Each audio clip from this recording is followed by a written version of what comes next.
3 days ago, I posted this video of my first time being wrapped by a Wraptologist, and it went viral. Like, really viral.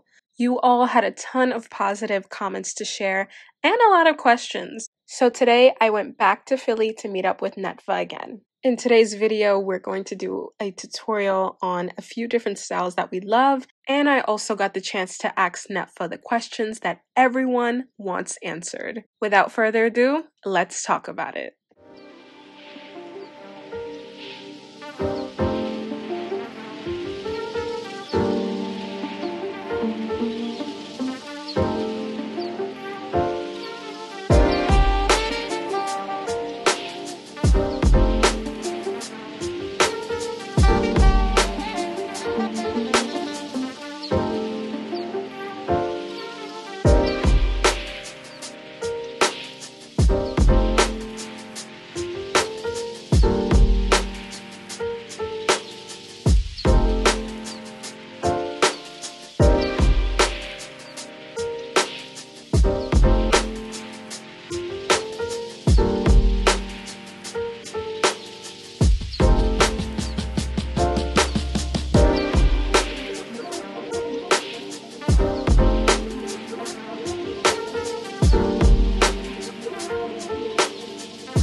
Hi everyone, today I'm here with NETFA, the professional Wraptologist, and today we're going to do a little tutorial for you guys, and we have a couple questions to ask her. Can you tell the viewers a little bit about your background? Yeah, so my name is NETFA Amina Afia. I am a holistic clothing designer and a Wraptologist, so that means I teach men and women how to wrap their hair for one reason or another, whether they're going through the big chop, alopecia, whether they're looking for a way to express themselves culturally or artistically. So that's where the wrapping comes into play, because people all around the world wrap their hair for one reason or another. I teach it from an African diasporic perspective, but in my classrooms, in my workshops with women and men from all over the world, melanated, non-melanated, for one reason or another. So I teach from that perspective. Also, I'm a holistic clothing designer. Awesome. Been doing that for 30 years, working for over 25 years, 30 years. So I use a lot of natural materials, cotton, linen, silk, wool, hemp, because they breathe with our bodies. Yes. We bring a lot of color theory into the adornment piece and the process, because color is energy, we are energy, and color can subdue or enhance our energies.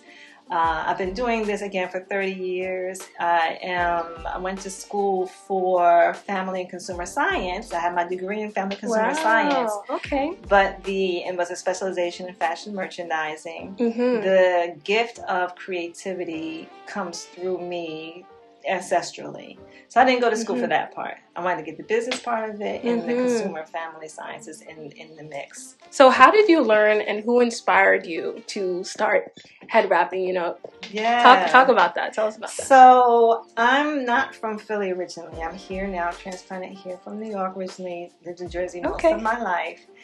Came to Philly and was working for a sister named Felechi Onesu. For those who don't know Felechi Onesu, Dr. Felechi Onesu was the organizer behind the Million Woman March. Wow. And she had a shop on South Street called Stillwalkers. I helped to manage the shop. And I was just coming into culture consciousness. I was only like 17 at the time. It was just a long time ago. Wow. I was coming into culture consciousness, and it was kind of like a cushion and just such a cradling into the culture. And part of that journey, if you're coming into culture consciousness, now, you know, you're starting to learn more about your culture. You're starting to want to, you know, it's starting to make sense. Some of the things you're drawn to, that you're gravitating towards, in the form of styling and food maybe, and belief systems and that sort of thing. And she was the first one who showed me how to wrap my hair. Wow. And I took it and kind of ran from there, like with that. Like she gave me a baseline to work from. And then I kind of over the years years cultivated my own style because I'm a designer, but also because at the time it was speaking to the value of me embracing my culture, and also to the spiritual path I was on at the time, which required me to cover my hair. And so it was really like this meshing of all these values and just ways of finding to express, and so that's how that got started. Wow, that's awesome. And I started teaching it because a lot of times I would have my head wrapped. Sisters would stop me on the street. I want to know how you did it. Right. And so for a long time I wasn't teaching, but then, you know, it kept coming, and so that got me on the journey to teaching women how to wrap their hair. Wow. Yeah. What is the significance of head wrapping to you? It is an ownership of your divine feminine. There is something absolutely that happens when a woman crowns herself. Yes. With a head wrap.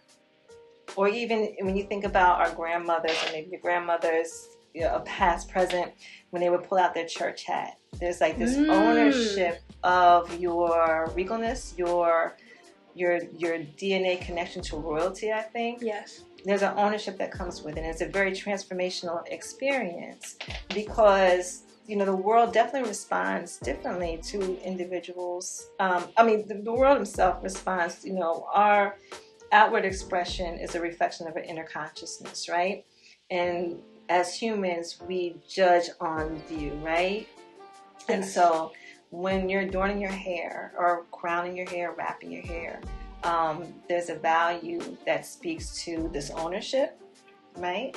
It can speak to the value of your relationship with your ancestors, your culture, again, artistic expression. Even if you are wrapping because you're going through the big chop and it's an awkward time and it's uncomfortable and you haven't really claimed the ownership that the crown can offer you, there is still something to be found in the world's response to that head wrap, as opposed to if you had a wig on your head or extensions of hair, something like that. So for me, it is having wrapped my hair for 30 years, having wrapped it with the infusion of culture consciousness, with the infusion of a spiritual path I was on that, you know, kind of embraced that kind of coverage, with the infusion of protecting my crown, right? Because our hair is like antennas. Yes.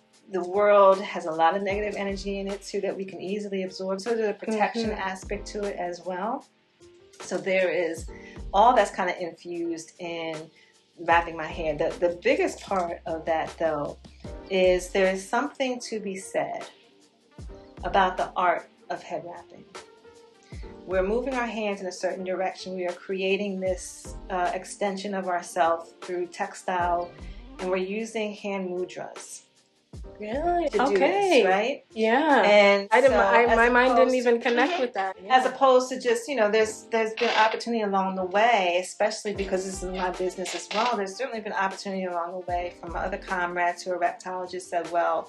And even my clients who are older, or maybe it's less convenient to kind of wrap each time.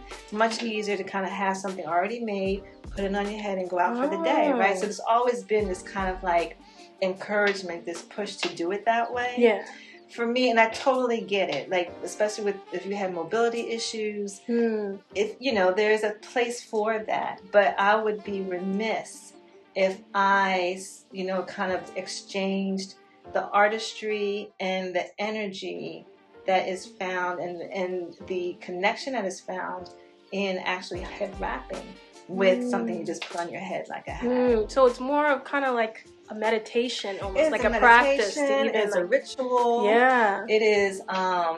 It inspires patience. It inspires this connection with your body, with your mobility, with your fabric. And for me, as you know, as a textile major, and just again being in the industry as long as I have this relationship with textile. Well, who's the most iconic person you've wrapped? So right, and I was as I was trying to think, and I be honest, I think I've adorned more iconic people clothing wise than head wrap wise, but this is mine. The ones, I don't know if they'll be the most iconic, but I tell you this, the ones that have left the strongest impression on me have been the young girls. the younger girls, because they are, first of all, they're wide open. Yeah. And when you sit in my chair and you have this experience of head wrapping, which it is a transformational experience, especially for little girls who, you know, maybe have never been exposed to it. Yeah. I mean, even older women too, for sure. But the younger ones, there's an opportunity and a visible planting of a seed that tells them at an early age, that sets the impression that says, I'm beautiful, or I'm queenly, or something more than what they might have experienced before they sat in a chair. And I'm not saying that's everybody, and I'm not saying the head wrap alone is going to do it, but there is something that happens when a little girl comes in my chair. She doesn't have a head wrap, never experienced it. She gets her head wrap, she looks in the mirror, and she sees something different than she saw before she sat there. And whether it's she's tapped into a DNA memory, that's how I felt when you had me tell it that's what's happening. Because I've had girls, like I remember this one, on a quick note, there's this fashion show, I used the mother-daughter fashion show I used to do every February in the community I was serving at the time, and it was like more of an urban dwelling area, you know, so a lot of these urban youth, you know, they're coming in with like this rah-rah energy, these young girls, all this fire, and we get them kind of into their garment for the fashion show, and we wrap their hair, and it's almost like they grow like 5 feet like a flip, and it's like, it's not Shanae, it's Miss Shanae. Like there's this ownership. This like they pride. just change, and the posture is different. Right, and so when you see it in the youth, that's where you want to hit it, when they're young. They're most impressionable when they're young. But when you're older, you've kind of formed your belief system. It's not to say that you cannot have a transformation, because you absolutely can. But with the younger ones,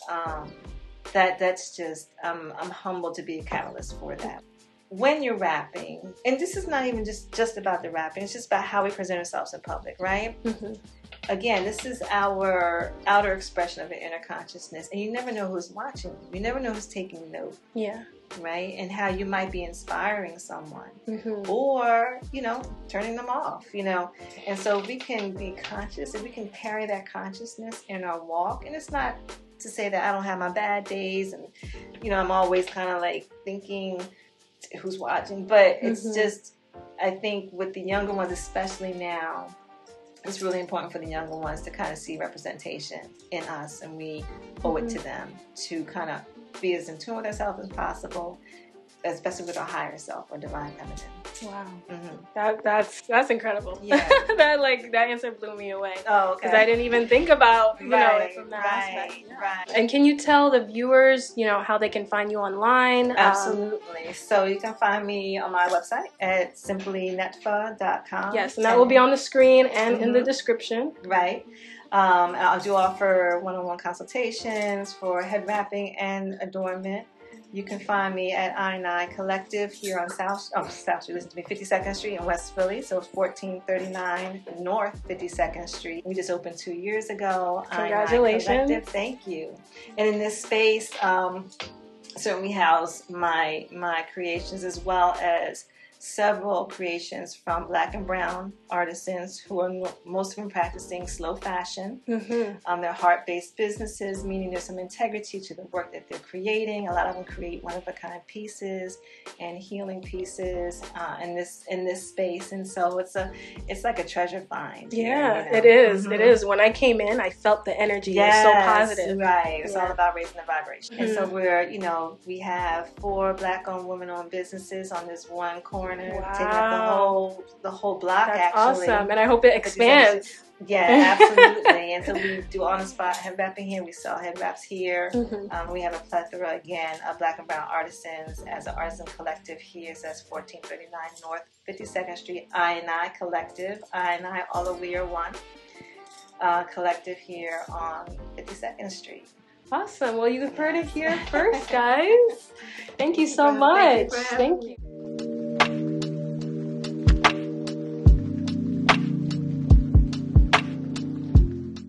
Using 2 yards of a cotton gauze.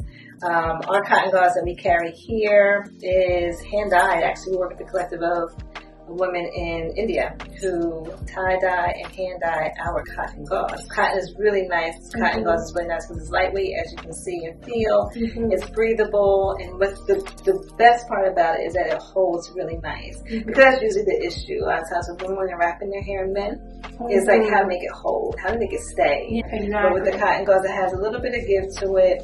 And again, because it's all natural, it breathes with our hair, breathes with our skin. So that's what we always want to kind of be mindful of. If you're wrapping your hair every day with cotton gauze, cotton can be absorbing, of our oils.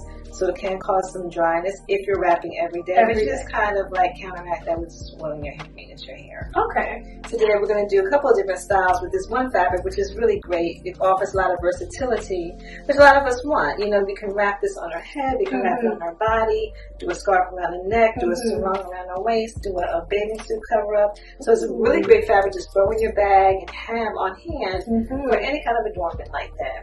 So we're going to start off short on one side, long on the other, because basically we're going to use the fabric to create your height. If you didn't have all this hair here, then you could still create a certain amount of height with the fabric off of technique alone. But since you have the fabric here, it just adds to the ease of creating that height. I'm going to do that by just bringing it down here, come around here, and then cross over. When we cross over, we want to be kind of taut with it. I'm going to pull, but you just hold your neck nice and firm.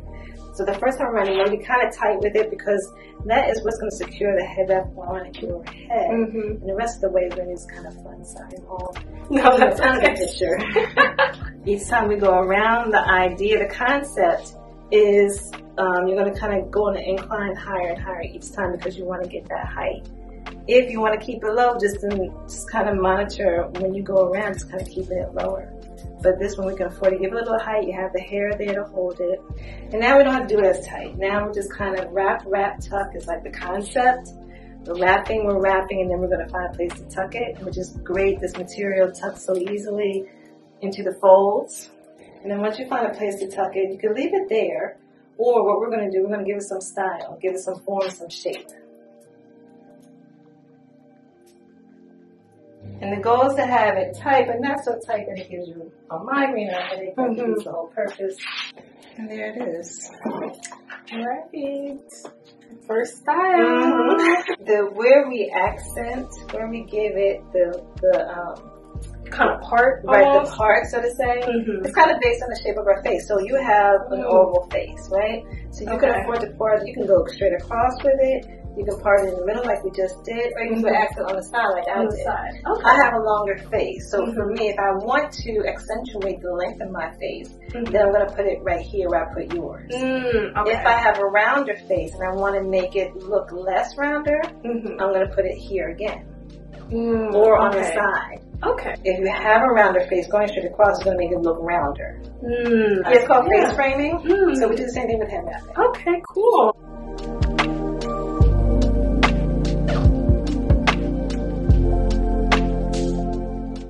And I'm going to put a little lip on it this time, just for the lip kind of adds a little support in our maneuvering. And this time I'm going to open this up so that I can get access to your hair in the back when we're done. Or when you're doing it yourself, in front of the mirror, you can have access to your hair once you finish wrapping.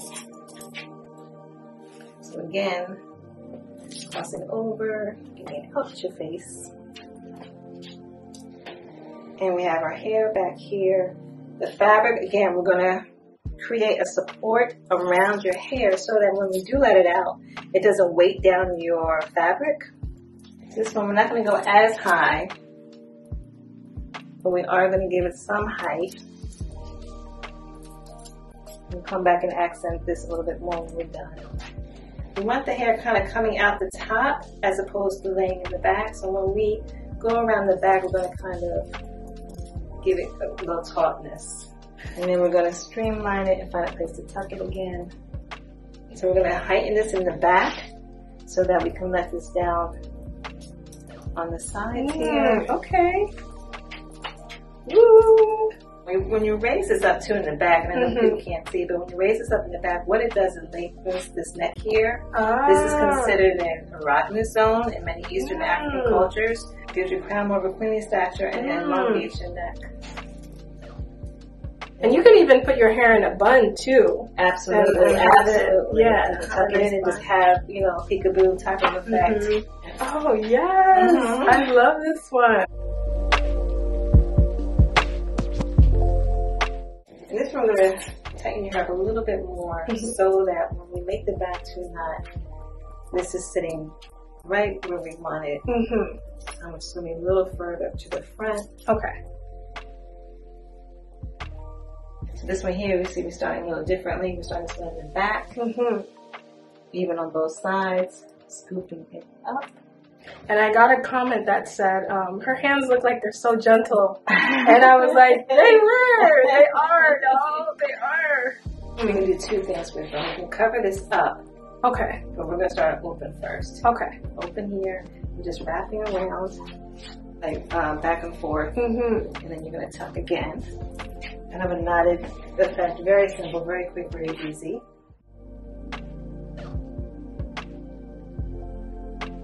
Now here's where we're going to change it up a little bit.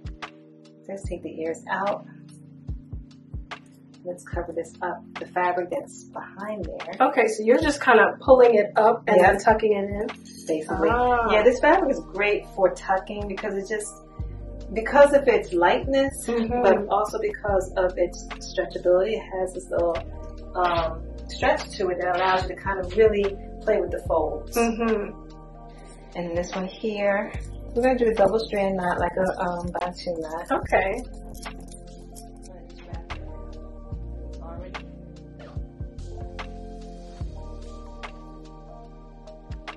You can do something like that, give it this little floral essence, or just kind of tuck it in. You can do something like that.